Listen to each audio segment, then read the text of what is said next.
Not a one of them. Hot dog.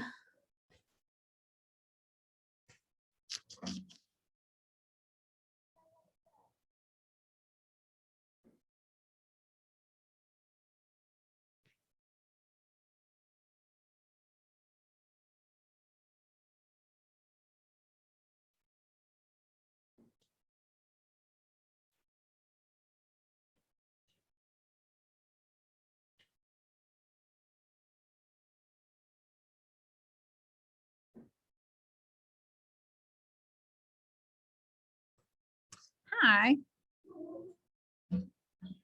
David.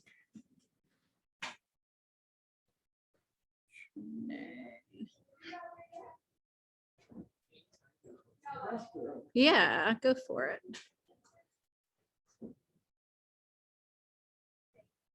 Hi.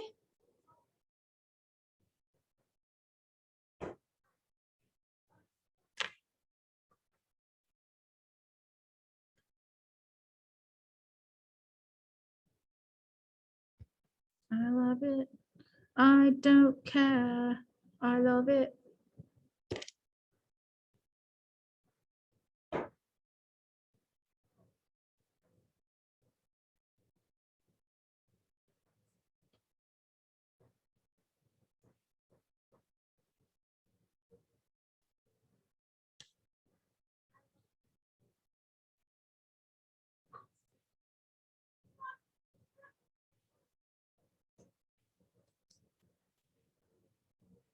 Hi.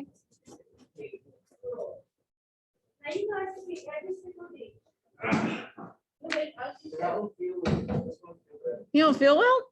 Did you say you don't feel well? No, he's sleeping. Oh. Wake up, wake up, wake up. May I have that blanket, please? Yes, you may have this blanket.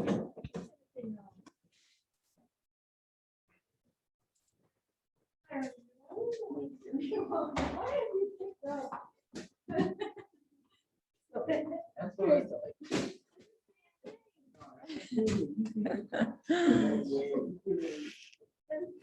You gonna be able to stay awake while we're reading?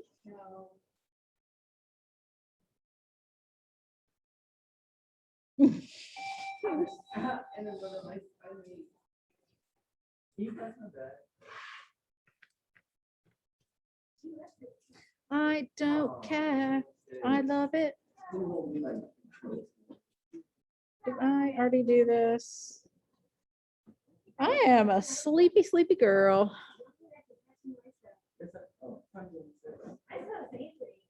You saw Zane today? Who's here? I saw at piano. Okay. The piano, that's serious. All right. Never know when he's gonna show up.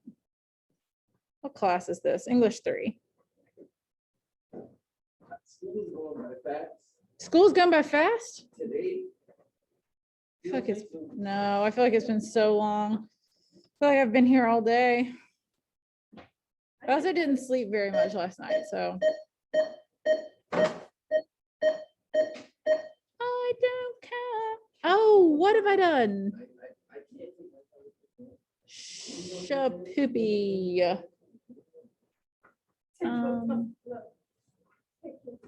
Where you at? Shit, I had to say it's fine. Yeah, a little bit. URL. Page name.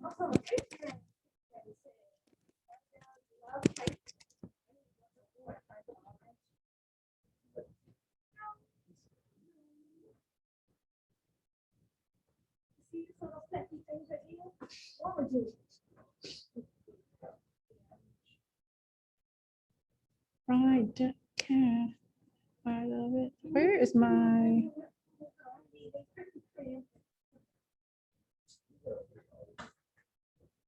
Where is this? Oh. No, I can't. I gotta go. I gotta go. Where are you going? I wanna go somewhere else. Because Christmas tree sucks. Oh my God, I think you meant to a different school. I just had a heart attack. Huh? I thought you meant to a different school. I nearly had a heart attack. I'm not even gonna believe you if you tell me you're going somewhere else, because you've lied to me too many times about this. Oh, yeah. Well, I'm trying to go somewhere else. Other than Krispy Kreme. You don't like working at Krispy Kreme?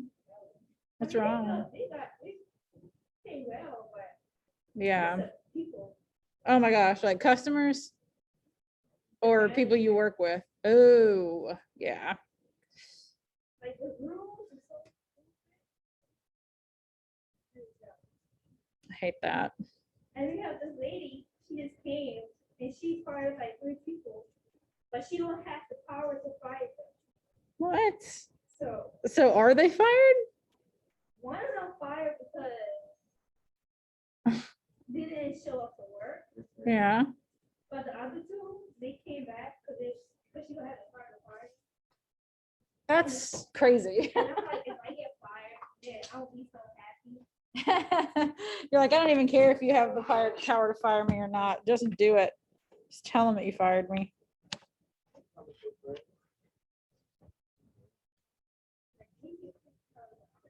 Let these folks in. Hey, there's Zane.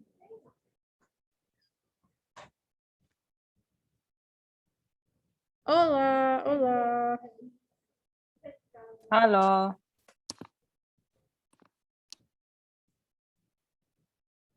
I don't care. I love it. I'll be making Okay. Where's Alyssa? right now. I don't. Probably doing a list of things. Oh, I know, right? I used to be doing Miss McClellan things. LeBron, Cece, no Cade. He always shows up after I mark him absent. Zane and Randall. So we don't have Alyssa. We don't have Cade. Well, let's see if we can get them in here. I don't care. I love it. Why is that in my head? What? Mm-hmm. Yep, I updated your grade. Iconic pop is very iconic, so I understand. You what? So last night, I believe that song got popularized because of the movies. Because the movies? No, Yeah, it was a summer hit before it was in the movies. It was a summer hit. I remember because I was at summer camp when that song came out, and it was like one of the best summers I have ever What are we had. talking about? I Love It by Iconic Pop. It's a great song. Miss No, Klein, what's I think. everybody's favorite song then? Uh, I mean, that's the whole question, but my favorite song. yeah. I think, okay, so I have a list of favorite songs, but my like all-time favorite song that I put on my work playlist is I'm Not Sorry by Dean and Eric Bellinger. Oh my gosh. I know every single word to that song. It is so good. I think everybody should listen to that song. It came out before Justin Bieber, so let me just put that out there. Number 1. Number 2, it's a K-hip hop song, but it's in English. And Dean and Eric, oh my gosh, Dean is so handsome. I love this man so much. He's such a good music art. Oh my gosh, I love that guy so much. He's so cool. I think everybody should listen to that song because it's so good. So You that's have about to you, be Miss specific with McClellan? me. My favorite song? Yeah, that's the whole question, but Probably. I think it's my favorite song because literally anytime it comes on, all of my friends are like, "That's your song." Don't Want to Miss a Thing by Aerosmith. okay. It's a really good song. What's Yeah. your favorite song? Yellow by Coldplay. That is bad. also a good one. It's like, it doesn't even make sense. It's not even like the top 3 songs, but it's literally one of the best songs, in my opinion, I've ever heard. Yeah, not the it is best. good. LeBron, what's your favorite song? Brooke Benton, Rainy Night in Georgia. Rainy Night in Georgia. Oh, that's a good song. That or Georgia on My Mind. I grew up with these songs. Hmm. I Yeah. felt so old yesterday. I had Joni stuck in my head. What song? Bro, you feel Faithfully. old. Hmm, Faithfully, one. I like that song. me too. Him for the Weekend with Beyonce and Coldplay is another one of my favorite songs. I don't think you could go wrong with that song ever. I think I just like the music video, and then the music is kind of like a cold add-on, but Yeah. it's just because Beyonce is there, and that's literally it for me. Okay, before we get started, I just want to address something. I'm making sure to talk about it in every class so that nobody has any confusion. Y'all might hear some rumors about how it's okay for you to not wear masks at school right now. That's not accurate. The governor passed a mandate that if you have a signed waiver, your parents can opt to not have you wear a mask to school. Only 2 people thus far have permission to not wear a mask at Allegro. So if if you're looking around and you're like, how come this person doesn't have to wear a mask? That's probably why. Oh, here comes Alyssa. I will say I would encourage you. This is me hi. This is just me. This is not like even Allegro or Mr. Nykirk or anybody. I would encourage you to keep wearing your masks for now, because we're so close to the end of the school year. 12 years old and up children are going to start being vaccinated, and once a lot of kids are vaccinated, I might feel differently about it, but for right now, I would encourage you to keep wearing them. Obviously, if your parents have really strong feelings about it and don't want you to have to wear a mask at school, then they can fill out the form. But I just don't want anybody thinking I just heard some kids at Battle of the Bands and stuff last night being like, oh, we don't have to wear masks to school anymore, right? And that's not true. So if there's any confusion on that, ask questions. Make sure you have information before you make a decision. I have a question. Yes. So, well, it's more so a question about the law that was passed necessarily. Did they say that if you're what? I don't even want to assume that it was South Carolina because it just pops up on my Google News feed. You know how you get your notifications and things like that. Yeah. Do you know what school it was or what state it was where the governor was you don't have to wear it on a school bus, or you have to wear it on a school bus but you don't have to wear it in school? I don't know. Okay, because I saw that and I was kind of tripping. Why would you wear it only on the? I don't know. I mean, it could be here. They said that you had to wear it on the bus, but not at school. Yeah. I guess the logic behind that would just be you're in closer quarters in the bus, and ideally you're kind of distanced at school, and there's more sanitation at school. But I mean, I agree that it doesn't really make a whole lot of sense. Okay, I was just asking. Did you have a question? What is the school? Wait, what's the question? Is people there so doing election stuff? I think they're done for now, but I heard, and I don't have any more details than just this, but that we're going to start offering vaccines to students soon. Yeah, here. So you don't want to do it?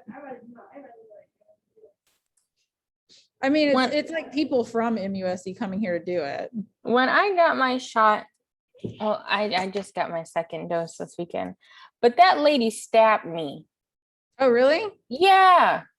She Rude. the first time she put it in, and I don't like needles, so I obviously held my mom's hand. I was Yeah. I'm not doing this by myself. And then the second time I held my mom's hand, and I wasted a good handhold on this one. And she literally was talking to me. She's did her fingers how they do their fingers, and then she just goes and stabs me in my arm, and I was really confused for a second, and then when we pulled off, I was like, Mama, she just stabbed me in my arm, and it kind of hurt for a minute because this woman stabbed me with the needle, and I thought she was just gonna put it in like a normal person, but she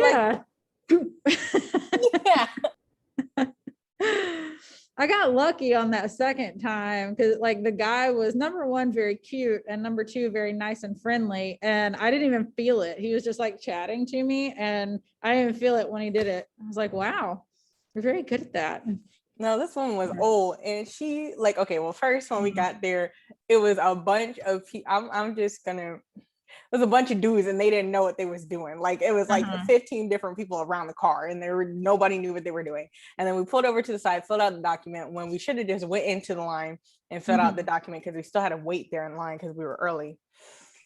And then the woman comes over, and then she's like watching me and my mom fill out these papers. Like it's just, my mom is like, obviously she's like, I'm just gonna answer no to all of these, but she kept like saying the questions out loud so that the woman wasn't just gonna be like, why didn't you look at the questions, right? And then we get there, we sit in line, and then some dude is staring at us in our car the whole time we were there. It was the hottest mess I could have ever been in trying to get a shot. It was not meant for me. Not meant for you. Oh my gosh. I hope at some point during this class period, Miss Kim will come and pop her head in. She's here at school today. And I'm sure she would like to say hello, but she's making her rounds. Okay, so we are going to continue reading, but we also have an assignment. And you have a few days to do this assignment because we probably will not finish chapter 4 today. But I'm sharing my screen with you here. You're going to go into this Gatsby chapter 4 discussion and comprehension. And there's 17 questions here. And you're going to answer them as we read. So I might even kind of stop for some of them and just like make you aware that this is where the answer to your question is. It's both discussion and comprehension. And they're in order of the topics as they appear in the book. So the first one will pop up first. We'll get as far as we can today, and then you guys will have to finish reading chapter 4 on your own before Tuesday. Tomorrow we're going to start a day 1 of this project thing. So I have again provided myself reading the audio if you guys prefer that. And it is also in this week's module. There's a link to it on YouTube. And this is the whole chapter. I wish I could see from this how long it is. 30 minutes. It's the whole chapter. So if you choose to listen to it, you won't actually have to listen to the whole thing because we're going to read part of it together today. But I'm going to actually open this up so we can kind of look at the questions. And I'll try to point these out and y'all can kind of work as we go. I would recommend, so you don't have to take a second look at the chapter later. Does that make sense, Randall? Yeah. Yeah, I'm not going to tell you the answers. I'm just going to tell you where they are. So we're gonna read the chapter, and then each of these questions, we're gonna get to it as we go, and I'll point out where they are. So I will go ahead and write your answers down now. I'm looking at you.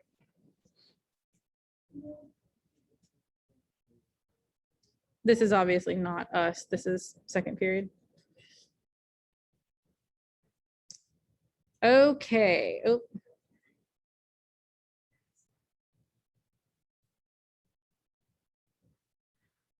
And I will go ahead and warn you, this the beginning of chapter 4 is kind of weird, and you'll probably be like, why are they telling us all of this? Anybody want to read? I'll read. I just need like 1 more minute. Okay. What's I about to say? I'm almost done. I'm probably going to stop you a good bit just to show that like this is where the question is. Okay, I'm ready. On Sunday morning, while church bells ring in the villages along the world, and its mistress returned to Gatsby's house and twinkled hilariously on his lawn. Pause. I know it's gonna stop you a lot. The first question, well, I should have waited another paragraph really, but I know that the second part of this question has specifically to do with the sentence that was just read. So as we're reading the second one, and I'm not gonna stop you after you read the second paragraph, but what is the purpose of the first two paragraphs, and who is the mistress when he says the world and its mistress returned to Gatsby's house and twinkled? The mistress is twinkling hilariously on his lawn. Twinkled hilariously. All right, you can keep going. I'm not gonna stop you for a little bit. Okay. He's a bootlegger, said the young ladies, moving somewhere between his cocktails and his flowers. One time he killed a man who had found out that he was a nephew to von Hindenburg and a second cousin to the devil. Reach me a rose, honey, and pour me a last drop into the crystal glass. Can we pause right here? Yeah. Hindenburg and the devil? What? Yeah. So remember how yes, Randall.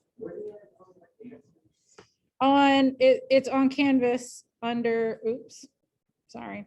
Gatsby chapter 4, discussion and comprehension.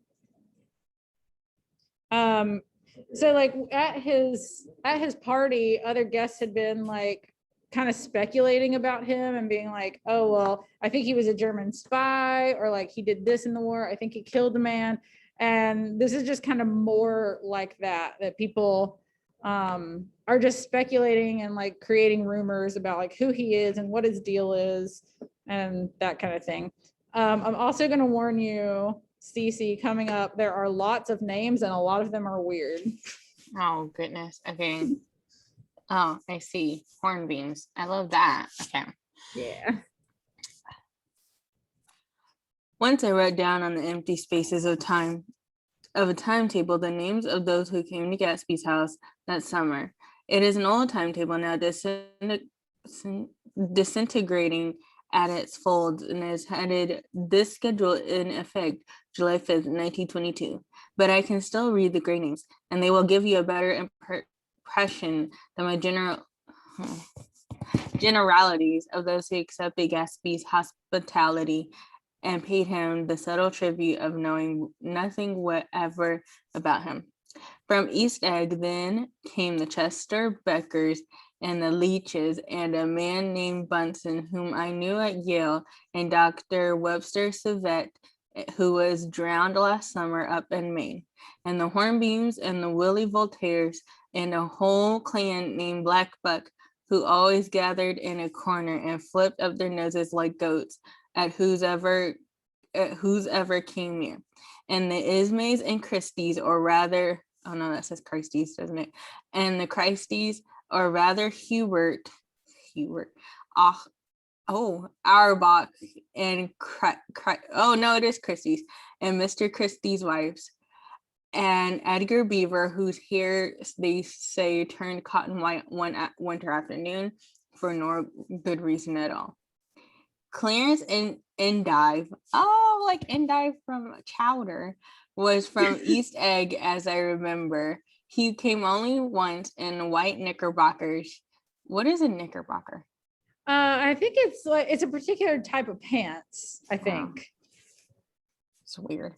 Yeah. And had a fight with a bum named Eddie in the garden. From farther out on the island came the Cheadles. Yeah. And the ORP Sheriders and the Stonewall Jackson Abrams of Georgia, and the Fish Guards and the Ripley Snells. Snell was there 3 days before he went to the penitentiary, so drunk out of the gravel drive that Mrs. Ulysses Sweat's automobile ran over his right hand. Oh my goodness. The Danceys came too, and S.B. Whitebait, who was well over 60, and Maurice A. Flink, and the Hammerheads and the Beluga. Maurice A. Flink and the Hammerheads and Beluga, the tobacco importer, and the Beluga girls from West Egg came. The Poles and the Mulreadys and Cecil Roebuck and Cecil Schoen and Gulick, the state senator, and Newton Orchard, who Trolled films par excellence, and Eckhouse and Clyde Cohen and Donna Schwartz, The Sun, and Arthur McCarty all connected with the movies in one way or another. And the Catlips and the Benbergs and G. Earl Muldoon, brother to that Muldoon who afterward strangled his wife, DeFonto, the promoter, came there, and Ed Legros and James B. Rocket Barrett. And the De Jongs and Ernest Lilly, they came to gamble. And when Ferret wandered into the garden, it meant he was cleaned out, and associated attraction would have to fluctuate profitably next day. Can we take a moment? Oh my Yes, goodness. we can take a moment, and Whew. we can actually we can look at the second question, because you might want to think about that. Which line best shows the relationship between Gatsby and his guests? And so it might be a line we've already said, but it might be coming up, and that's fine. But all of these names are the list of people. Nick was like kind of keeping a little list of everybody that he saw coming to these parties. Although it's interesting that he says people who showed up and accepted his hospitality and paid him the subtle tribute of knowing nothing whatever about him. So like they're coming to his party, they're, you know, eating his food, drinking his liquor, but they don't know anything about him, which is, you would think it was kind of rude. Honestly, if it was like a smaller party, it probably would be kind of rude, but it's just the way things happen. And so like all of this list of names and everything, most of these people are kind of like, it says that they're at least important people. Like some of them are in the movies, they've got state senators, they've got all these people, important people showing up. Jenny? Is there something with that name? For the, Sorry. Well, right here when it's like the world, I'm sure, the world and its mistress. So it's the mistress of the world. So it's kind of whatever you think that means. And it's saying the mistress twinkled hilariously on his lawn. Do you want to keep going, Cece? Yep. All right. A man named Klipspringer was there so often and so long that he became known as the Border. I doubt if he had any other home.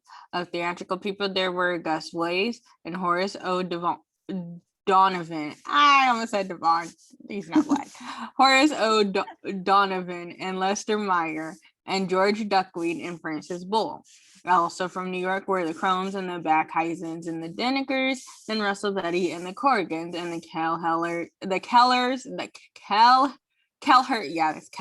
and the Dewars and the Scullies and the S.W. Belcher and the Smirks, and the young Quins divorced now.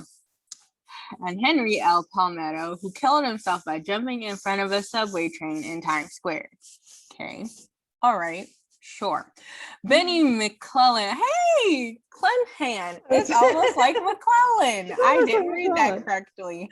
Arrived always with four girls. They were never quite the same in physical person, but they were so identical with one another that it inevitably seemed that they had been there before. I have forgotten their names. Jacqueline, I think, or else Consuela, or Gloria, or Judy, or June, and their last names are either the melodious names of flowers or months, or the sterner ones of the great American capitalists whose cousins, if pressed, they would confess themselves to be. In addition to all these, I can remember that Faustina O'Brien came there at least once, and the Baedeker girls and young Brewer who had his nose shot off in the war, and Mr. Hold on, don't tell me. All Ruxberger and Miss Hagg and his fiancee and Ardita Fitzpeters and Mr. P. Jewett once had the American Legion and Miss Claudia Hip with a man reputed to be her chauffeur and a prince of something whom we called Duke and whose name, if I ever knew it, I have forgotten. All these people came together. Oh, we're done. Are we done? We're done. I was just gonna stop and say you did a great job reading all of those names. I kind of just want to look ahead and see what the next question is. Number 3, why is Nick a little disappointed with Gatsby?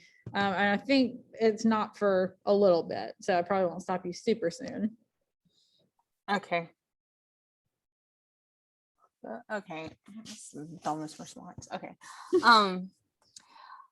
All these people came to Gatsby's house in the summer at 9 o'clock one morning in late in July. Gatsby's gorgeous car lurched up on the rocky drive to my door and gave.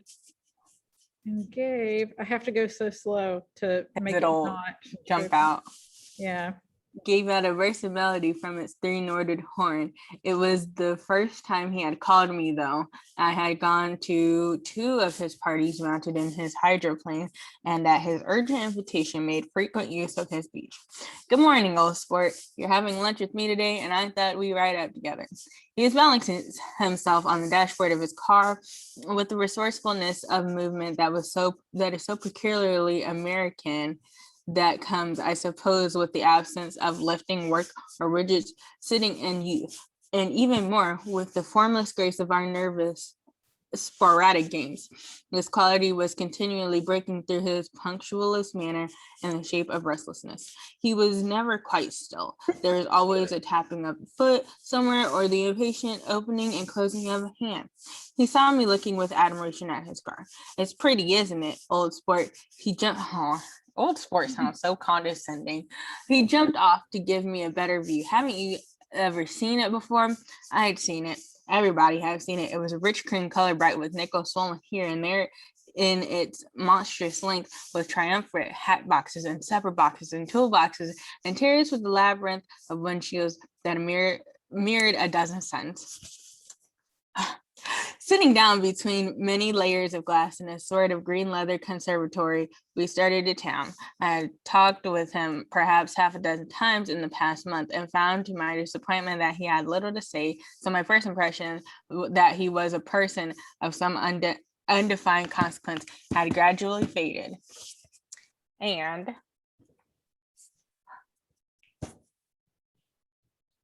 he had become simply the proprietor of an elaborate roadhouse next door.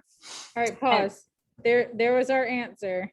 Right here at the bottom of this page. Why is he disappointed with Gatsby? There we go. There's your answer right there. I'm giving you that one.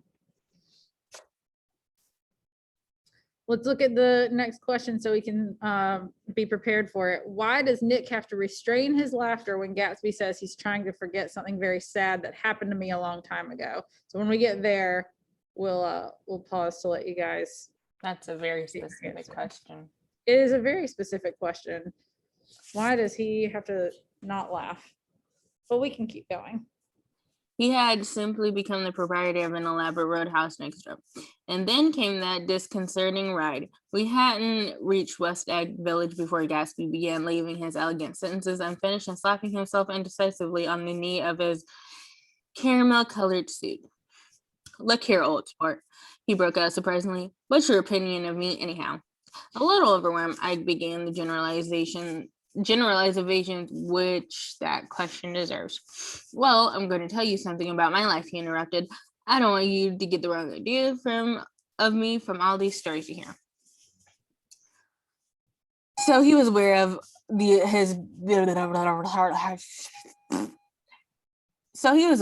bizarre accusations that flavored conversation in his halls. I'll tell you guys truth. His right hand suddenly ordered divine retribution to stand by. I am the son of some wealthy people in the Middle West, all dead now. I was brought up in America, but educated at Oxford because all of my ancestors have been educated from there. It is a family tradition. Interesting. He looked at me sideways, and I knew Jordan Barker had. Man, get out of here. He looked at me sideways. And I knew why Jordan Barker had believed he was lying. He heard the phrase educated at Oxford, or swallowed it, or choked on it, as though it had bothered him before. And with his doubt, his whole statement fell to pieces, and I wondered if there was something a little sinister to him after all. What part of the Middle West? I inquired. That's not Midwest. That That's is exactly what I think. Yeah, that's what? like West. That's like out west. San Yeah. Francisco, Middle West would be like what, And Oklahoma Nebraska, or something? I don't Yeah. know. San Francisco. I know, an insane thing to say, but I feel like it kind of plays into this. And there's actually a good place to pause, even though we're not at our question yet. Jordan, like when they were at the party, they're like, "What do you know about Gatsby?" And the only thing she really says is, "Well, he was an Oxford man, or he says he is, but for some reason, I just don't really buy it." And Nick's like, now that he's talking to him, he's like, "I kind of understand that. Like, there's just something that doesn't quite ring true." And like in combination with the fact that like there are all these rumors about him, and like people think he's maybe a German spy, maybe he's killed somebody, maybe he, is related to somebody that's not a good person. It just kind of adds to that mystery. It's like, what's his whole deal? And it is a little bit of a spoiler alert. He's about to tell us his version of his story, but don't take anybody's word on the surface in this book. San Francisco, but you went to Oxford. The Okay, West. sis, whatever. I see. My family all died, and I came into a good deal of money. His voice was solemn, as if the memory of that sudden extinction of a clan. Why do they call themselves a clan? I don't like that. I don't like that. I get it. It hasn't always, or at least like in other countries, clan doesn't mean like, it doesn't have that connotation. Like I'm Scottish, and of course, like all the or my family's Scottish. I'm obviously not Scottish, but like all the different families are called clans. But he's not even talking about like, I don't know. I know that part makes sense. I just think of it besides the obvious. I know. One. I feel like I just think of it like as native group clans. Like I think of that more so often. I just not a San Francisco clan. Not a San Francisco, not a Bay Area clan. No. His voice was solemn, as if the memory of that sudden extinction of a clan still haunted him. For a moment, I suspected that he was pulling my leg, but at a glance at him convinced me otherwise. After that, I lived like a young Raja, like the tiger. Okay, like a young Raja was what a sweetheart. She's great. Like a young Raja in all the capitals of Europe. Paris, Venice, Rome, collecting jewels, chiefly rubies, hunting big game, painting little things for myself only, and trying to forget something very sad that had happened to me long ago. Okay, here we go, everybody. This is where our question starts. Jared will please report to the main office. Jared will please report to the main office. Thank you. As CC pointed out, your answer's coming up here. He's talking about trying to forget something very sad that had happened to me long ago. So the next paragraph, why is Nick having to restrain his laughter? With an effort, I managed to restrain my incredulous laughter. The very phrases were worn so threadbare that they evoked no image except that of a turbaned character leaking sawdust at every pore as he pursued a tiger through the bois de Boulogne. So he's kind of like, I feel like maybe I'm kind of handed you this answer, but he's sort of saying that like, it sounds really rehearsed and like not all that believable when he talks about like living like a young Raja. He's like, I just have this picture of him like wearing a turban and like chasing a tiger, and it just like it's so over the top. It's a little dramatic. Not gonna lie. Dramatic and like just not believable. So the next question will be, what does the car conversation reveal about Gatsby? Does Nick believe him, and do you as the reader believe him? I don't know what he's gonna say, but no, I don't. Go ahead and tell you I don't believe him. Then came the war. It was my God. Then came the war. Old sport. It was a great relief, and I tried very hard to die. Oh my God.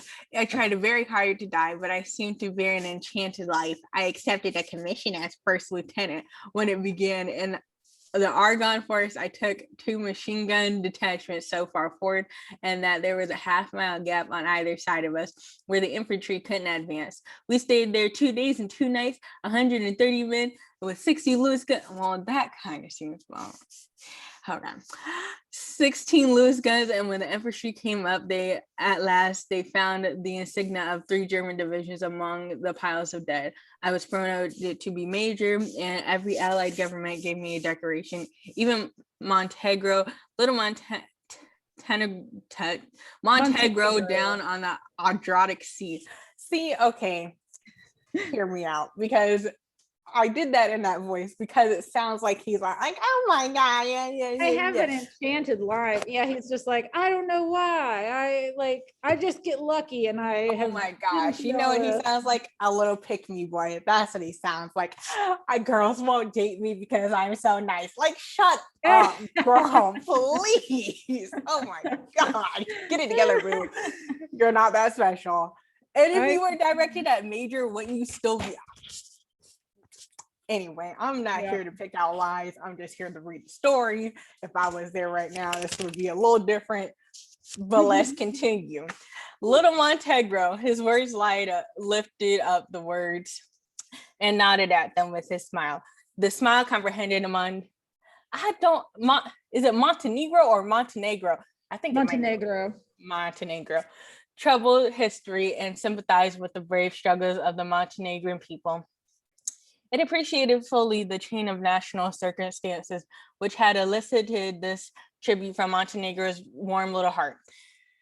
My incredulity was submerged in fascination now. It was like skimming hastily through a dozen magazines.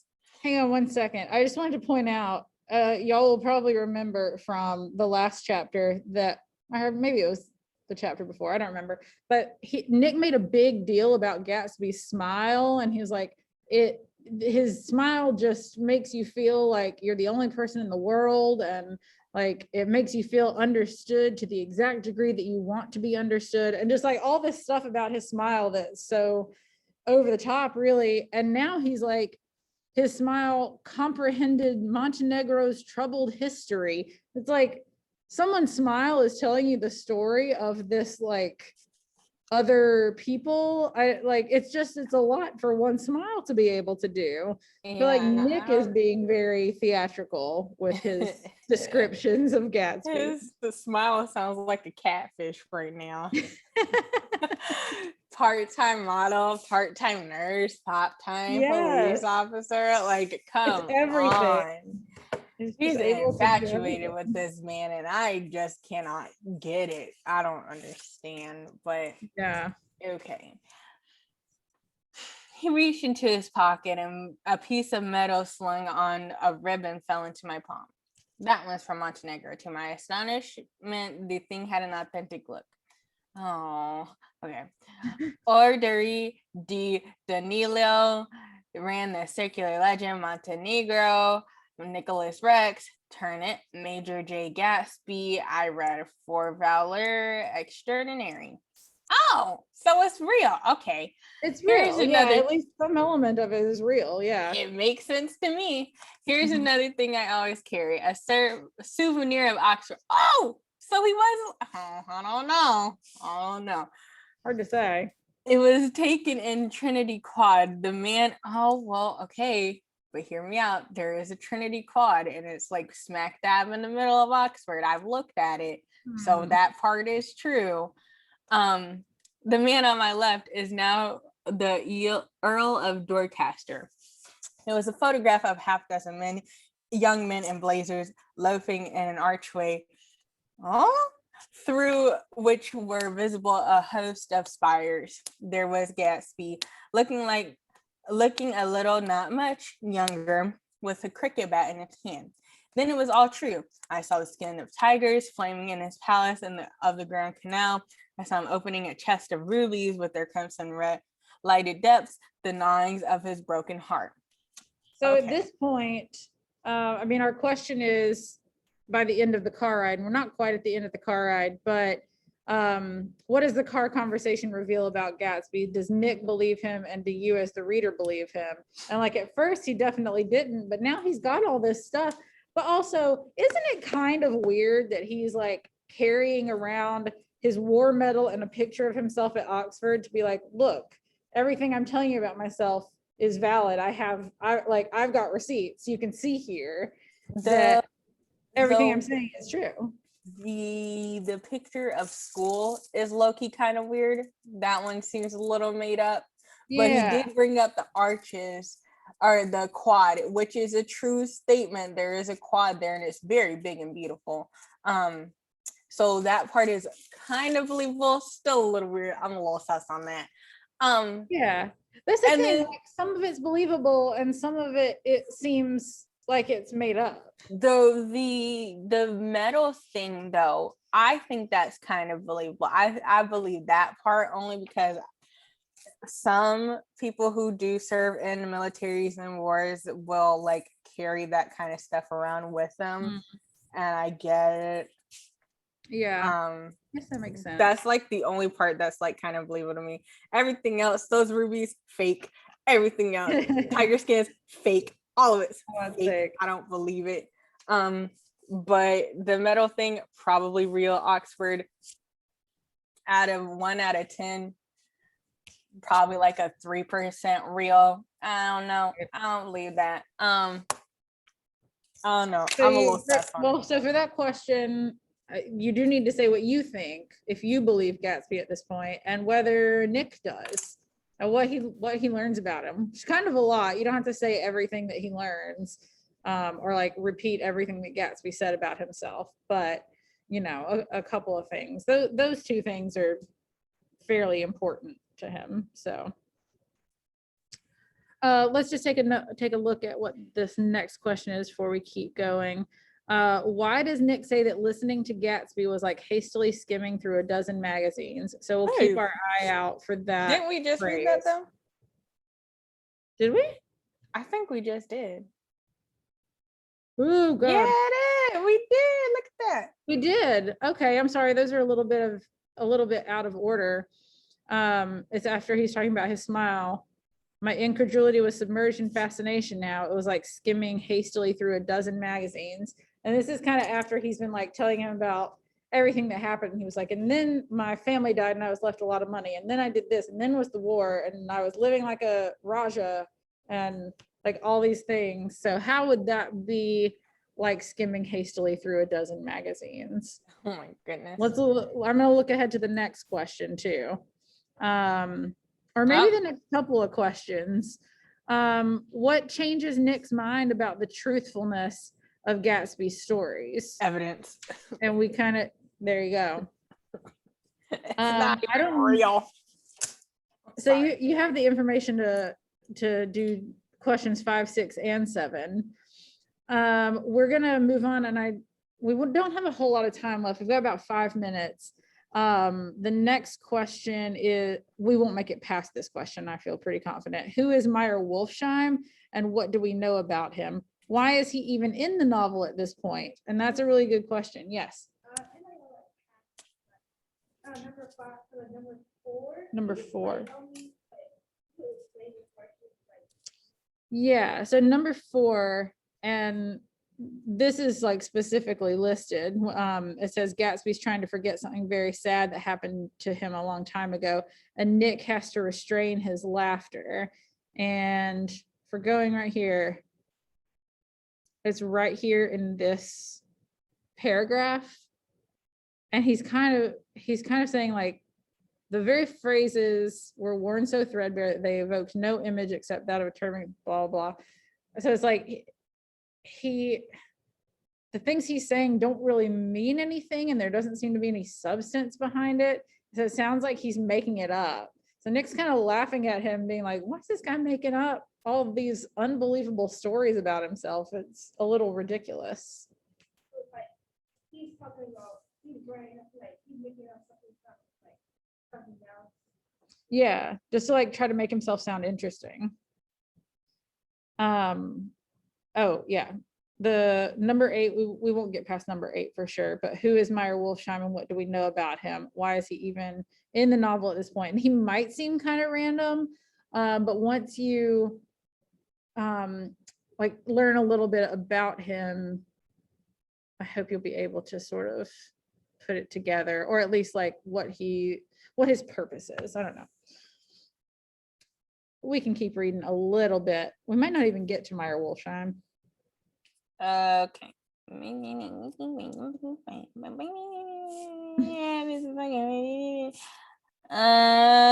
Okay.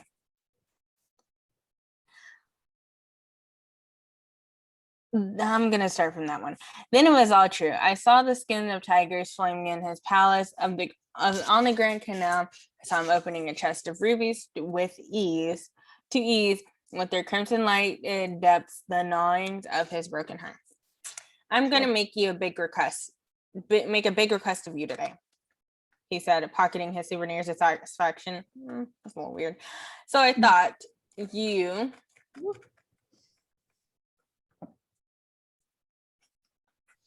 Oh, excuse me. Oh my goodness. So I thought you ought to know something about me.